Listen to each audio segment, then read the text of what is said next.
পরিমাণের ধুলা হইছে। আরে ও তো চলে আসছে দেখছি। আইডিয়া, কিছু টাকা অন্য জায়গায় লুকায় রাখি। কি ব্যাপার, দাঁড়িয়ে পড়লো কেন?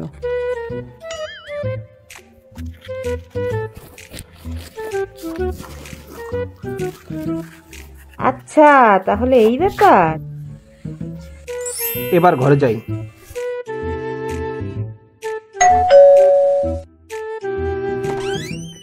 আরে তুমি চলে আসছো? হ্যাঁ আসো আসো, ভিতরে আসো।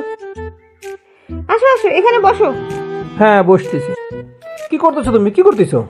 আরে আমি তোমার একটু সেবা করতেছি। না, আমার সেবা করা লাগবে না। আরে শোনো না, স্বামীর সেবা করলে টাকা পাওয়া যায়। আরে তোমার লাগবে না। আরে বসো না তুমি। থাক থাক, এটা আমি খুলে নেবানি। আরে তুমি বসো তো। দেখছো, আমি বললাম না টাকা পাওয়া যায়, দেখো এখনই পেয়ে গেছি। এখনই আমি সেবা করার ফল পেয়ে গেছি।